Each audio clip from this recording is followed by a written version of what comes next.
Ei, Psyu, tu já ouviu falar sobre oração? Oração é aquela coisa que todo mundo diz que sabe fazer, mas quando você tá com duas ou três pessoas ali próximos e pede para alguém poder orar, sempre tem aquele que diz, eu não sei orar. Nossa, na verdade, a oração sempre fez parte da nossa vida, quer seja no contexto religioso, quer seja nas aulinhas de português. Mas a pergunta é, será que verdadeiramente nós entendemos o que é a oração, para que serve a oração, onde orar e como orar? Essa é a nossa proposta de aula de hoje. Se você tem essas curiosidades ou se você até mesmo sabe de tudo, eu quero te convidar para você chegar junto no nosso momento de escola dominical online, que com você é muito mais legal.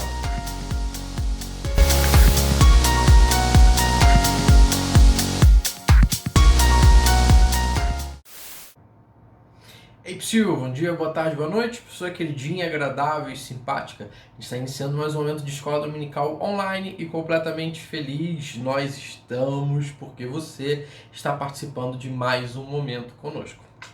Nós estamos no nosso 24º momento de escola dominical online. Caraca, isso é muito bom. Já quero te pedir, por favor, se você não é inscrito, se inscreva no canal da nossa igreja, dá um likezinho aí legal. E se você gostar desse conteúdo, por favor, compartilhe para as pessoas que você gosta, que você também não gosta. E compartilhe para todo mundo, que vai ser legal essa repercussão desse material aí para as pessoas agregadas do seu coração, assim como vocês são pessoas agregadas do meu coração e de todos os outros professores e todos os outros líderes da nossa igreja. Show? Hoje a gente tem um momento muito legal de aula que vai falar sobre intimidade e oração. Então grava aí, nosso tema é intimidade e oração. Falar sobre oração é muito bom, né? Já quero te convidar a abrir a tua Bíblia em Mateus 6. Sim, vamos falar sobre oração. Então vamos lá em Mateus 6. Por que será, né? E a gente vai ler do versículo 5 ao versículo 8. Que diz assim a palavra do Senhor. Quando orarem, não sejam como os hipócritas, que gostam de orar em pé nas sinagogas e nos cantos das praças, para serem vistos pelos outros. Em verdade lhes digo que eles já receberam sua recompensa. Mas ao orar, entre no seu quarto e feche a porta, e ore ao Pai que está em secreto, e ao Pai que vê em secreto lhe dará a recompensa. E orando, não usem vãs repetições, como os gentios, porque eles pensam que por muito falar serão ouvidos. Não sejam, portanto, como eles, porque o Pai de vocês sabe o que vocês precisam, antes mesmo que vocês o digam. Show? Oração. Oração é algo que participa das nossas vidas, né? Participa da nossa caminhada. Alguns têm ali a vergonha de orar, outros oram em público sem nenhuma dificuldade. Alguns têm uma rotina interessante de oração em casa, outros têm deixado a desejar. Perguntinha para você. Você já orou hoje? Não tem problema, se você ainda não orou, te estimulo que até o final do nosso momento de lição, que você ali pode estar orando, ora ali com os teus familiares, ou não sei, ora individualmente, não sei como que você quer orar. Qual é o contexto em que a gente está lendo essa passagem? Em Mateus 6, ali, se não me engano, do 1 ao 18, ele participa de um bloco literário que é ali Jesus trazendo o Sermão do Monte. Sermão do Monte, ali os discípulos já estavam juntos de Jesus e Jesus trazia orientações. Essa parte desse bloco está falando ali sobre como viver de uma forma justa, ou seja, de como viver de uma forma que nós possamos, né, agradar ao Senhor Jesus Cristo através não somente das nossas palavras, mas sim através do nosso caráter. E nessa parte, né, nesse bloco, a gente vai estar vendo ali, se eu não me engano, 3 pontos centrais do judaísmo, né, 3 pontos centrais nessa passagem, que é as esmolas, o jejum e a oração. E aí a gente está com uma ênfase sobre a questão da oração. Você sabe como orar, você sabe como a gente deve orar, onde a gente deve orar ou não deve. Acontece que naquele tempo estava tendo alguns conflitos e Jesus ele já chegou e rasgou o verbo para que as pessoas conseguissem entender. No primeiro versículo ali tem essa palavra que chega a ser até forte, que Jesus já chega rasgando o verbo dizendo para que a gente não seja ali igual às pessoas que são hipócritas. Não seja hipócrita, meus amiguinhos bonitinhos. E da onde vem até essa expressão, né? Os hipócritas nada mais eram hipócritas. Nada mais eram do que os atores que contracenavam nos teatros do mundo antigo. Sim, daí vem essa definição, porque os atores nada mais, nada menos do que representam muitas das vezes aquilo que eles não são. E naquele contexto ainda antigo, né, eles tinham as máscarazinhas, que era o que eles acabavam ali simulando, né, contracenando, né, simulando, não é a palavra simulando, né? Eles acabavam ali representando, lembrei. Uau! Demorou uma vez. Então, às vezes, o irmãozinho tava ali com a máscarazinha do triste, mas ele tava feliz pra caramba. Ou ele tava com a máscara do feliz e ele tava muito triste. Ou seja, a máscara necessariamente não representava a condição dele. E ele, por si só, representava algo ali que ele não era. Daí vem o termo hipócrita, que acaba sendo usado também para as pessoas que acabam agindo ali de má fé, representando personagens na vida real, sendo aquilo que elas não são. Então a primeira orientação que a gente tem na passagem é simplesmente Jesus advertindo para que a gente não ore, para que a gente não seja ali como os hipócritas, que eram pessoas que queriam representar algo que elas não eram. E mais no contexto de oração, o que será que eles queriam representar? Talvez ali, né, essa advertência vem para o grupo dos fariseus, né, em que muitos ali representavam o quê? Aquela visão de santidade, aquela visão de responsabilidade social, ou aquela visão de vida com Deus, e eles representavam isso através dos seus discursos e das suas orações. Então, quanto a Jesus, ele fala assim para a gente não fazer ele como os hipócritas, de orar em vias públicas, vamos pensar assim, trazendo ou ficar em pé orando no canto das praças, é porque tinham essas dificuldades. Muitas pessoas se aproveitavam do artifício da questão religiosa, e talvez por causa de uma boa oratória, e ali eles ostentavam o gospélico da vida. Eles ostentavam que eles eram super espirituais, enquanto eles não eram, somente eram homens avarentos, preocupados com seus próprios desejos e vontades. Era comum naquele tempo que as orações nas sinagogas fossem feitas sentados. E aí alguns homens se levantavam para poder ter aquela posição de destaque e ali entonavam uma voz angelical. Senhor meu Deus, Pai amado, eita, aqui na tua presença algo muito forte. Jesus vai trocando meu guarda-roupa, troca minhas roupas, o terno já tá fedendo. Querido Jesus, o terno já sabe. E ali eles queriam chamar a atenção para eles. Como também, quando fala sobre eles orarem em praça ou em vias públicas, qual era esse contexto? Os judeus, eles têm ali o costume, por tradição, de orar 3 vezes ao dia. Enquanto batia o horário ali no seu relógio, eles paravam e faziam as orações. Só que alguns procuravam os lugares de destaque, para que as outras pessoas olhassem para ele e falassem: nossa, aquele irmão ali, ele é super espiritual, olha, ele está orando.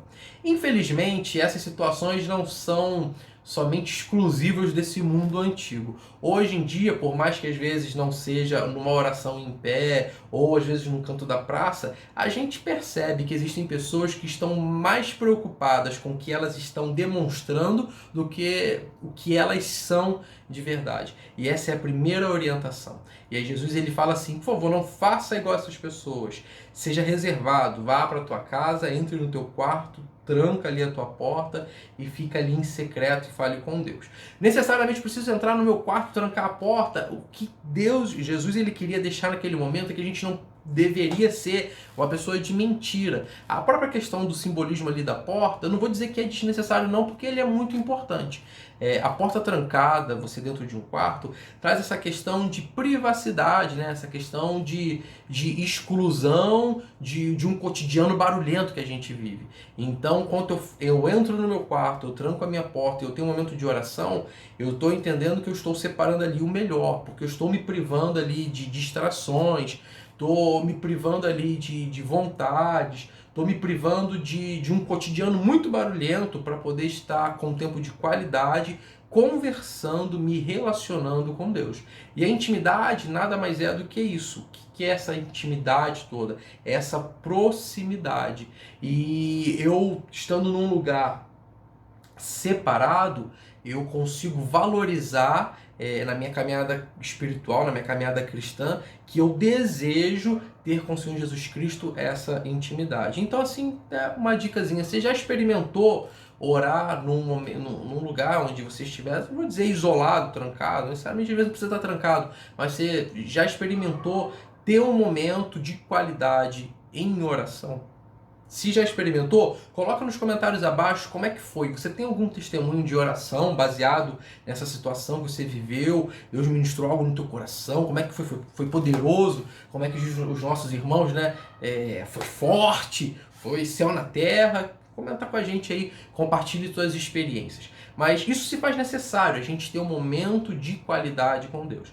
Necessariamente voltando, irmãozinho está orando lá na praça pública, lá ele está em pecado, ele está errado. Se você está entendendo isso, você entendeu errado. Na verdade, eu preciso entender qual é a minha motivação de fazer tais coisas. Não há nenhum problema em você orar numa rua. Muitas das vezes o Senhor Jesus Cristo te direciona a isso. Já aconteceu uma vez eu chegando do serviço, encontrar um colega e a gente parar na calçada e a gente orar. Mas qual era a minha motivação ali? Eu lembro que eu até fiquei mais no cantinho, porque não que eu tinha vergonha, mas o meu intuito não era me mostrar dizendo, olha, eu sou o irmãozinho crente que estou orando com os caras na rua.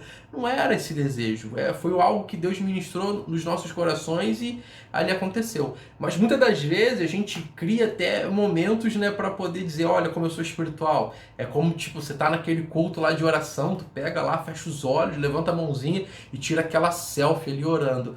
É a motivação do nosso coração. Por mais que a gente consiga enganar o Beltrano, o Cicrano, a gente não consegue enganar o coração do Senhor.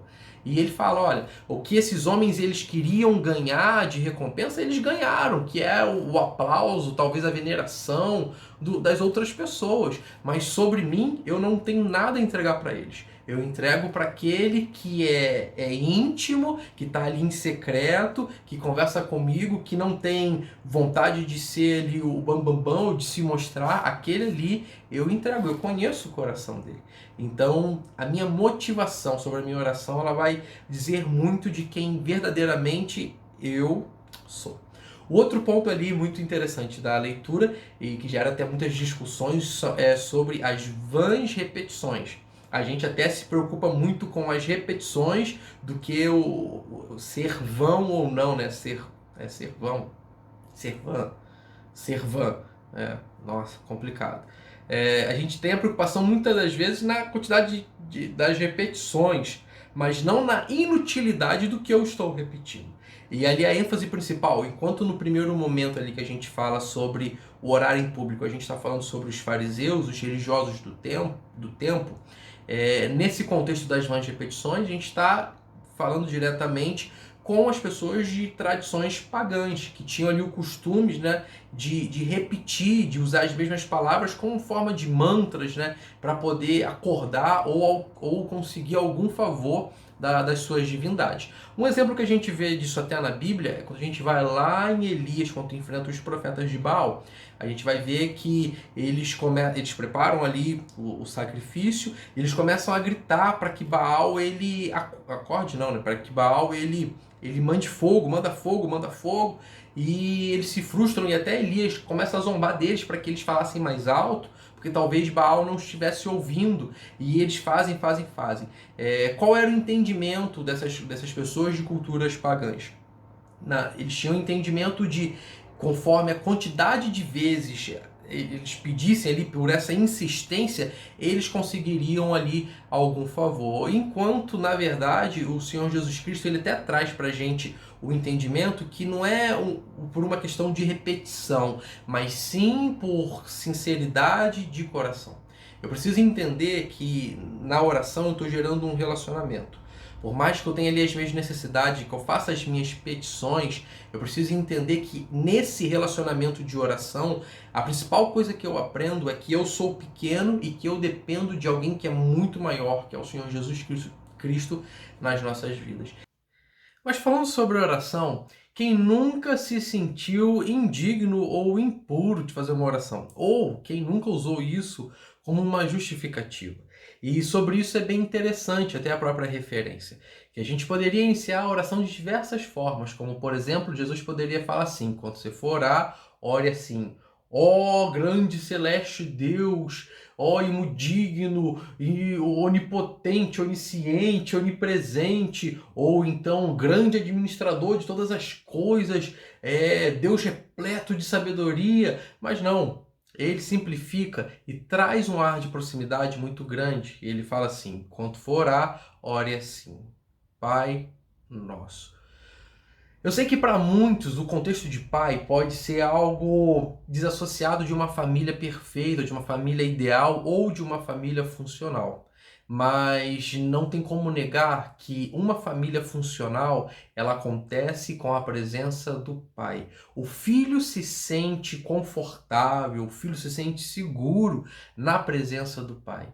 E Jesus nos ensina a olhar para Deus com esse olhar de proteção, entendendo que ele é um pai que está presente. Por mais que nas nossas relações familiares exista ausência, exista traumas em relação à figura paterna, Jesus nos mostra que em Deus essas frustrações elas não existirão. E ele nos recomenda a trazer essa proximidade, fazer essa aproximação, ter esse relacionamento com o Pai. É como se estivéssemos à mesa. A mesa é o local de reconciliação, de encontro, de conversa, de intimidade. E Jesus sugere isso como o início de uma oração. Ore ao seu Pai assim. Isso é bem interessante. Para a gente avançar, vou ler um pouco aqui o contexto da revista, que tem um conteúdo aqui bem interessante. Como meio de desenvolver um relacionamento e, por que não dizer, a amizade com Deus, a oração tem que ultrapassar o nível das petições e das repetições vazias. Não é que não possamos fazer orações prontas ou usar modelos de oração. O próprio Jesus nos ofereceu um modelo, Pai Nosso. Mas ao orar, quer seja espontâneo ou seguindo o modelo, precisamos nos atentar aos seguintes pontos. A oração, ela sempre precisa ser como? Voltada com pensamento em Deus e com sinceridade. Jesus apontou, mostrou que a hipocrisia daquelas pessoas poderia enganar ali os homens, mas não enganava a Deus. O nosso relacionamento com Deus precisa ser em sinceridade. Por mais que venhamos nos sentir indignos, talvez pelo fruto da acusação do nosso inimigo, a gente não consiga nem falar uma palavra, não adianta esconder quem nós somos de Deus. Os olhos do Senhor, Ele nos contempla. E por mais que a gente queira esconder algo, eu posso esconder dos meus amiguinhos, dos meus familiares, mas eu não consigo esconder dos olhos de Deus. O Senhor, Ele tem os seus olhos voltados a todas as pessoas, quer sejam bons, quer sejam maus. Um outro ponto muito interessante que a gente não pode deixar é reconhecer o poder de Deus para mudar qualquer circunstância ou disposição do coração. Eu não vou entregar a minha prece a alguém que é falível. Quanto eu entrego as minhas orações a Deus é porque Ele é infalível. Por mais que aos meus olhos as situações, as circunstâncias, elas possam ser ali impossíveis, aos olhos de Deus nada se torna impossível. Então eu preciso entender que Deus, Ele é soberano e capaz de mudar histórias, mudar contextos, mudar circunstâncias. Preciso entender que eu dirijo a minha orientação a alguém que é governador de toda a criação, Deus. Um outro ponto eu preciso limpar o meu coração. Jesus ensina a oração do Pai Nosso e falou da necessidade de perdoarmos as outras pessoas para nós sermos perdoados ou perdoadas. Este é o aspecto da limpeza do coração que precisamos. Isso é muito interessante. A gente às vezes usa a oração do Pai Nosso como uma oração padrão e a gente esquece do que a gente está falando ali. E aí, a que ponto, não vou dizer um pecado, mas a que ponto a oração do Pai Nosso ela se torna uma vã repetição ou desnecessária?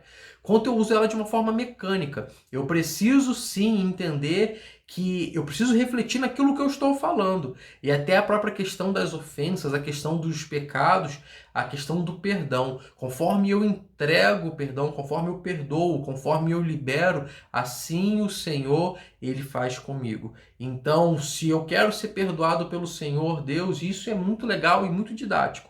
Se eu quero obter o perdão de Deus sobre as minhas falhas, eu preciso perdoar aqueles que me ofendem, aqueles que muitas vezes me perseguem. Eu preciso limpar o meu coração. Com um coração sujo e um coração pesado, é muito difícil permitir que o Senhor Jesus Cristo more aqui. É como se eu falasse, não, é falar de um ser que é santo, limpo e puro, morando num valão, num manguezal bravo. É incompatível. E limpar o coração, refletir sobre isso, por mais difícil que seja, se faz necessário. E é muito gostoso porque, assim, Jesus, ele nos ensina a viver sobre uma ótica completamente diferente do que a ótica que o mundo nos ensina. E ele viveu isso. E ele nos ensina também ao tempo todo que é capaz de viver assim. Mas eu não consigo viver de uma forma que eu honre o Senhor Jesus Cristo, baseado nos meus conceitos, na força do meu braço, baseado nas minhas vontades. Para que eu consiga avançar nesse relacionamento e nessa intimidade com Deus, eu preciso me esvaziar das coisas que eu tenho considerado tão necessárias. Necessário e importante na minha vida precisa ser a vontade de Deus a me dirigir por onde Ele quer que eu passe, por onde Ele quer que eu habite. E aí sim eu vou entender que eu estou conseguindo me aprofundar nesse relacionamento. É como um relacionamento normal nosso. Conforme eu quero ter intimidade com as pessoas, eu passo a conhecer. E se eu faço algumas coisas que a pessoa ela não gosta tanto, ou que ela não curte tanto, para poder ter essa proximidade, eu começo a me desviar das coisas que eu sei que são incompatíveis com a outra pessoa. E da mesma forma é a nossa caminhada cristã. Vamos para a nossa conclusão, bem interessante, bonitinha aqui, que diz assim: há um caminho de profundidade no relacionamento com Deus. E este caminho começa com a oração. Orar ajuda a nos situarmos diante de Deus e das circunstâncias. Isso fortalece a nossa fé. Manter uma vida de oração exige disposição e disciplina. O resultado, porém, é a alegria que brota da convicção, do amor e da presença daquele que prometeu estar conosco até a consumação dos séculos. Ele nos desafia a aprofundar nessa prática e na intimidade do relacionamento com Ele. Nos aprofundarmos. Hoje a gente vive uma correria do dia a dia que a gente esquece de coisas que são necessárias e essenciais. E se a gente olhar um pouco para trás, na história da igreja, na história de grandes homens e mulheres de Deus, a gente vai ver ali nitidamente a presença de testemunhos de oração. As irmãs que oram têm história para contar. As irmãs que oram, lá no céu tem um lugar. As irmãs que oram têm vitória para contar. As irmãs que oram, lá no céu tem um lugar. É necessário, se a gente parar, a gente vai ver ali, a gente vê John Wesley, um homem que tinha suas disciplinas, um homem que era disciplinado, tinha ali seus momentos de oração, a própria tradição ali da sociedade metodista, que orava, se não me engano, de 5 às 6 pela manhã e de 5 às 6 à tarde. John Wesley, voltando a ele, que no lado da sua cama, o seu assoalho que ficava ali próximo, durante suas orações de joelho, constantes, ficaram até ali com as marcas, né? Era afundado aquele piso dele ali, das marcas do joelho de Wesley. A gente vê o Lutero também, que diz que se ele não tivesse de 2 a 3 horas de oração ao início do dia, ele perderia para o diabo. E ele tinha ali o seu momento de devocional, o seu momento de oração. E vários outros homens de Deus que quando acordavam, queriam ter o seu momento de oração antes de que os outros trabalhadores se levantassem para trabalhar. Ele queria ter a primeira hora do dia de todas as outras pessoas para poder estar agradecendo a Deus. E se por um acaso ele acordasse para poder orar após algum trabalhador, ele se sentia envergonhado. Se a gente parar e olhar, estou falando de algumas pessoas um pouco mais antigas, mas se a gente olhar para a nossa história de hoje, para os nossos irmãos da igreja local, a gente vai ver homens e mulheres de oração. Precisamos insistir e investir em oração, é necessário. E isso nos permite ter intimidade com o Senhor Jesus Cristo.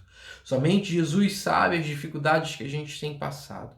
Somente Deus conhece os nossos corações. E a oração e essa intimidade nos permite estarmos cada vez mais próximos, compartilhando com o Senhor as nossas dores e sendo ministrados pelo Senhor Jesus Cristo sobre qual é a sua perfeita vontade, sua vontade agradável, sua vontade boa para os nossos corações, para que os nossos passos eles não venham vacilar e para que a gente honre o Senhor Jesus Cristo não somente com a nossa voz, com a nossa boquinha, com o nosso falar, mas que a gente honre o Senhor Jesus Cristo com o nosso caráter, com aquilo que nós somos, com as nossas atitudes. E isso é interessante, importante e crucial numa caminhada cristã vitoriosa, saudável e madura. Show? Você já orou hoje? Se você não orou, a gente está encerrando o nosso momento de aula. Não deixe de orar, convide seus amigos, familiares para poder estar orando perto, mas também não se esqueça da sua oração ali mais restrita, onde você está sozinho, cultivando sim a sua intimidade com o Senhor Jesus Cristo. Show? Te amo muito, muito obrigado por ter me assistido esse momento de escola dominical, compartilhe o conteúdo e falando em oração, esteja orando pela minha vida, esteja orando pela nossa igreja, esteja orando por esse trabalho, esteja orando pelas nossas internets, porque ultimamente é uma forma com que a gente está se comunicando e para que a gente use essa ferramenta de uma forma que a gente honre o Senhor Jesus Cristo. Show? Um beijo, um abraço apertado aí nesse coraçãozinho lindo, isso é importante demais, estou orando por você, ora por mim. Fui.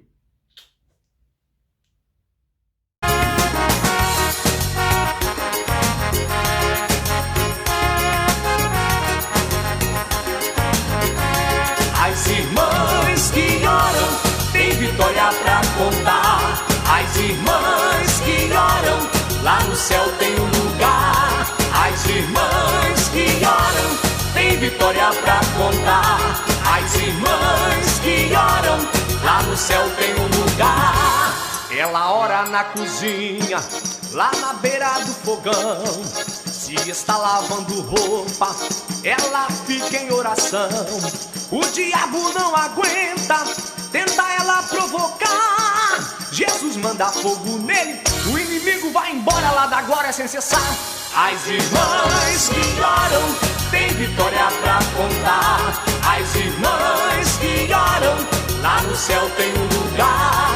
As irmãs que oram, tem vitória pra contar. As irmãs que oram, lá no céu tem um lugar. Se aparece um problema bem no meio da igreja, o pastor não se desespera, chama elas pra peleja. Ela fala pro diabo, o sangue de Cristo tem poder. Ou tu sai da minha frente, ou eu passo por cima de você. As irmãs que oram, tem vitória pra contar. As irmãs que oram, lá no céu tem um lugar. As irmãs que oram, tem vitória pra contar. As irmãs que oram, lá no céu tem um lugar. Se a farinha da panela está perto de acabar, ela fica confiante e não pensa em murmurar. Jesus olha para ela e olha para Gabriel. Corre, leva a benção dela, porque ela ora e essa serva é fiel. As irmãs que oram, tem vitória pra contar. As irmãs que oram, lá no céu tem um lugar. As irmãs que oram, tem vitória pra contar. As irmãs que oram, lá no céu tem um lugar.